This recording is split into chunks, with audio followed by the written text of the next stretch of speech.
అంగిరెకుల వరప్రసాద్ యాదవ్ అఖిల భారత ఓబీసీ సంక్షేమ సంఘం జాతీయ అధ్యక్షులు, చాటపర్తి కోసిబాబు గారు అఖిల భారత ఓబీసీ సంక్షేమ సంఘం రాష్ట్ర వర్కింగ్ ప్రెసిడెంట్, రాము గారు వైజాగ్ నగర అధ్యక్షులు, చిలకల శ్రీనివాస్ గారు విజయనగరం జిల్లా ప్రధాన కార్యదర్శి,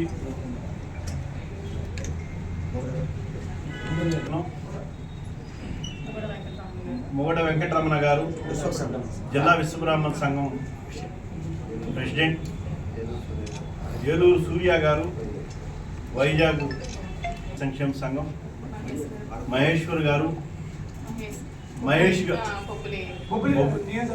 బొబ్బిలి నియోజకవర్గం అధ్యక్షులు మహేష్ గారు,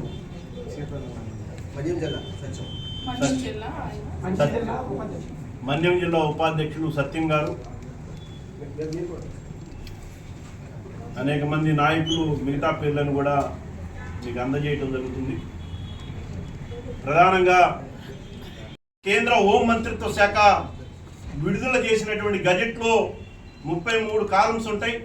ఆ 33 కాలమ్స్లో 12వ కాలంలో మరి గృహ స్థితిగతుల వివరాలని, అదేవిధంగా గృహ అవసరాల కోసం వినియోగించేటువంటి పరికరాల యొక్క స్థితిగతుల్ని సర్వేలో పొందుపరచడం జరుగుతుంది.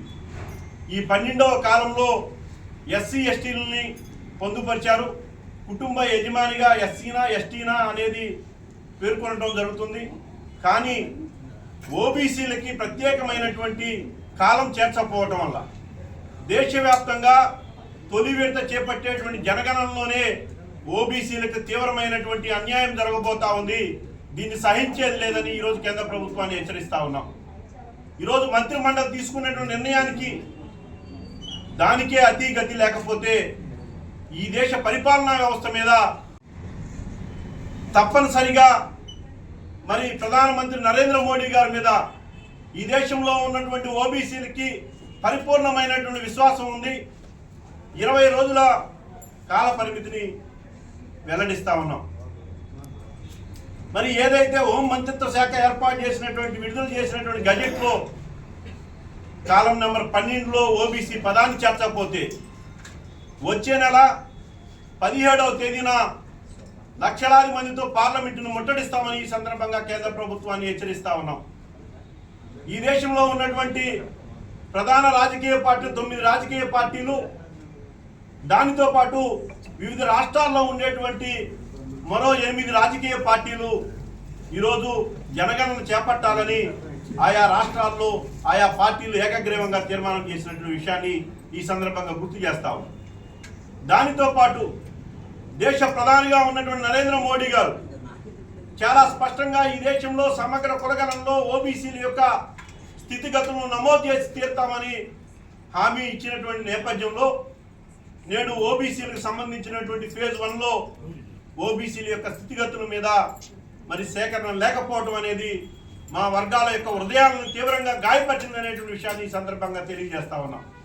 ఈ దేశంలో కోర్టుల యొక్క తీర్పులు, సుప్రీంకోర్టులు, హైకోర్టులు ఇస్తున్నటువంటి తీర్పులు అప్రజాస్వామికంగా న్యాయ వ్యవస్థ విలువల్ని, న్యాయ వ్యవస్థను దిగదార్చే విధంగా కోర్టుల యొక్క తీర్పులు ఉంటా ఉన్నాయి.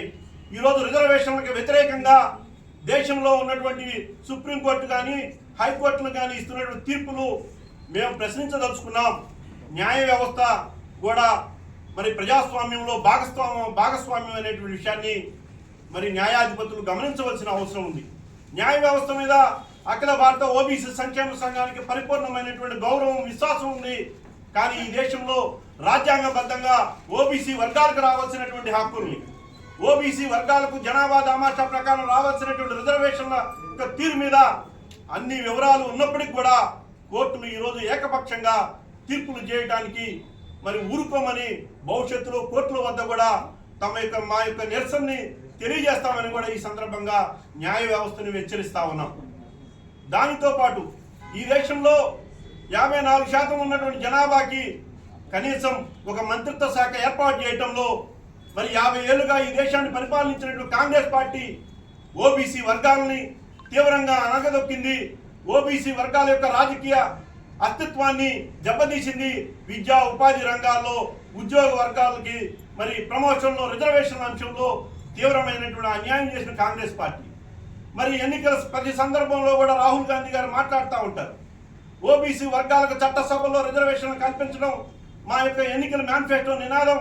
అదేవిధంగా సమగ్ర యొక్క కులగణనలో ఓబీసీ వర్గాల యొక్క కులగణన చేపడతామని పేర్కొన్నటువంటి సందర్భంలో ఓబీసీలకు ప్రత్యేకమైన మంత్రిత్వ శాఖను ఏర్పాటు చేసి తీరుతామని ఎన్నికల మేనిఫెస్టోలో 2 దశల్లో పేర్కొన్నటువంటి కాంగ్రెస్ పార్టీ నాయకత్వం వస్తున్న రాహుల్ గాంధీ గారు ఏ రోజు కూడా ఈ దేశ పార్లమెంట్లో ఓబీసీ కానీ ఈరోజు కేంద్ర ప్రభుత్వంలో కీలకమైనటువంటి భాగస్వామిగా ఉన్నటువంటి మీరు మరి కేంద్ర ప్రభుత్వం మీద బీజేపీ నాయకత్వం మీద పవన్ కళ్యాణ్ గారు చంద్రబాబు నాయుడు గారు ఒత్తిడి తీసుకురావాలని ఈ సందర్భంగా కోరుతా ఉన్నాం. బీసీ వర్గాలకు సంబంధించినటువంటి ఆదరణ పథకాన్ని వెంటనే అమల్లో తీసుకురావాల్సినటువంటి అవసరం ఉంది. ఎన్నికల సమయంలో ఇచ్చినటువంటి వాగ్దానాలు ఏవైతే ఉన్నాయో మరి 50 సంవత్సరాలకే బీసీ వర్గాలకి మరి పింఛన్ ఇచ్చేటువంటి సౌకర్యాన్ని మరి వెంటనే అమలు చేసేందుకు చర్యలు తీసుకోవాలని ముఖ్యమంత్రి గారికి విజ్ఞప్తి చేస్తా ఉన్నాం. ఈ డిమాండ్ సాధన కోసం కూడా మరి ఈ నెల 27వ తేదీన గుంటూరులో జరిగేటువంటి రాష్ట్ర కార్యవర్గ సమావేశంలో భవిష్యత్తు కార్యాచరణ తీసుకుంటామని కూడా ఈ సందర్భంగా రాష్ట్ర ప్రభుత్వానికి తెలియజేస్తాం. అఖిల భారత ఓబీసీ సంక్షేమ సంఘం రాష్ట్ర వర్కింగ్ ప్రెసిడెంట్గా పనిచేస్తామన్నా గత ఎలక్షన్ టైంలో గౌరవ ముఖ్యమంత్రి వర్యులు శ్రీ నారా చంద్రబాబు నాయుడు గారు ఏ విధంగా అయితే ఎలక్షన్ అప్పుడు హామీ ఇచ్చారో రజకోణ ఎస్సీ జాబితాలో చేర్చే బాధ్యత నాదని ఏ విధంగా హామీ ఇచ్చారో ఆ హామీని నిలబెట్టుకోవాలని అఖిల భారత ఓబీసీ సంఘం తరఫున మేము విజ్ఞప్తి చేస్తూ ఉన్నాం. ముఖ్యంగా ఈ రాష్ట్రంలో 30 లక్షల రజక జనాభా ఉన్న రజక జనాభాకి ఏదైతే రజకులను ఎస్సీ జాబితాలో చేర్చే బాధ్యత మాదని హామీ ఇచ్చిన దాన్ని నిలబెట్టుకోవాలని మా డిమాండ్ చేస్తాము. శిష్టకర్ణం కార్పొరేషన్ గత ప్రభుత్వం ఇచ్చింది, ఈ ప్రభుత్వం ఇంకా ప్రకటించలేదు. అదేవిధంగా విద్యావంతులు ఈరోజు అన్ని కులాల్లో ఉన్నారు. బీసీగా స్టేట్ గవర్నమెంట్ పరిధిలో ఉన్నటువంటి విద్యా సంస్థల్లో కానీ ఉద్యోగాల్లో కానీ వారికి రిజర్వేషన్ అందుతుంది. కానీ అదే పద్ధతిలో కేంద్ర ప్రభుత్వం యూనివర్సిటీల్లో కానీ సెంట్రల్ గవర్నమెంట్ జాబ్స్లో కానీ ఈ ఓబీసీ జాబితాలో శిష్టకర్ణ కమ్యూనిటీని చేర్చకపోవడం వల్ల మన ఓబీసీ జాతీయ అధ్యక్షుల ద్వారా మా శిష్టకర్ణ కమ్యూనిటీని కూడా ఓబీసీలో చేర్చే విధంగా ఓబీసీ ఫలితాలను విద్యార్థులకు అందజేస్తే మీరు ఇచ్చే ఉచిత కాగితాలకు కాకుండా వారు స్వతంత్రంగా ఉద్యోగం చేసుకుంటే జీవనం సాగిస్తారని, ఒకసారి జీవన ప్రమాణం బాగుపడితే వారి భవిష్యత్తు వారి భావితరాలకి పునాదిగా ఉంటుంది. కాబట్టి మా జాతీయ అధ్యక్షుల వారి అడుగుజాడల్లో శిష్టకర్ణం కమ్యూనిటీ వాళ్ళందరూ కూడా వారు వెంట ఉండి వారు గుంటూరు అంటే గుంటూరు, ఢిల్లీ అంటే ఢిల్లీ పార్లమెంటులో ఉన్నటువంటి పెద్దలను కలవడానికి కానీ ప్రతిపక్ష నాయకులైనటువంటి వాళ్ళని కలవడానికి కానీ వారితో పాటు శిష్టకర్ణం కమ్యూనిటీ అనేది ఎప్పుడూ ఉంటూ ఈ ఓబీసీ సాధనలో రేపు రాబోయేటువంటి కేంద్ర ప్రభుత్వం ప్రకటించినటువంటి జనగణన ఏదైతే కులాల వారి జనగణన ఉన్నదో అందులో సార్ చెప్పినట్టుగా మన 12వ అంశంగా శిష్టకర్ణాలని లేదా రజకులని మన నాయ బ్రాహ్మణుల్ని వివిధ వర్గాలు ఏవైతే ఓబీసీ పరిధిలోకి వస్తాయో వాటి కులాలని కూడా చేర్చవలసిందిగా కోరుకుంటూ విశాఖపట్నమే కాదు ఉత్తరాంధ్ర నుంచి మా శిష్టకర్ణం కమ్యూనిటీ ఏదైతే ఉన్నదో అంతా కూడా మా ఓబీసీ జాతీయ అధ్యక్షుల వారి అడుగుజాడల్లో మేము ముందుకు వెళ్తామని తెలియజేసుకుంటూ మేము ఆడాపురం సురేష్ కుమార్ శిష్టకర్ణ యువత.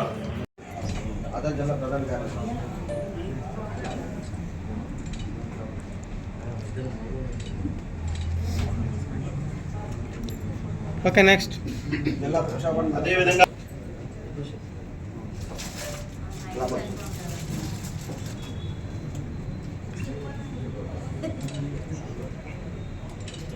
ఓకే అలా పట్టు మీరున్నారా అలా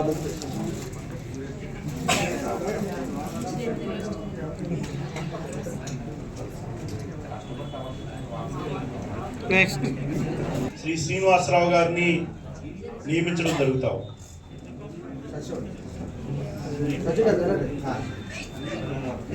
ఉద్వాల శ్రీనివాసరావు గారు మన్యం జిల్లా ప్రధాన కార్యదర్శిగా నియమించడం జరుగుతుంది.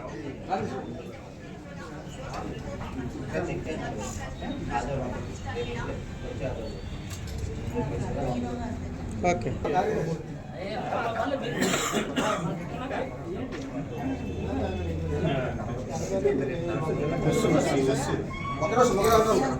జూనియర్ జిల్లా కార్యదర్శి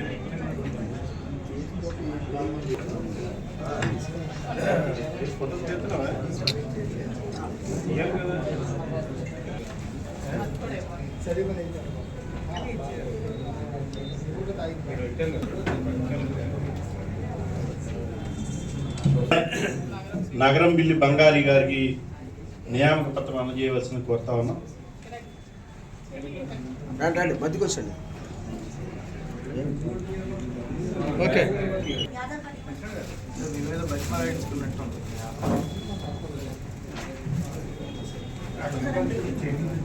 నెక్స్ట్.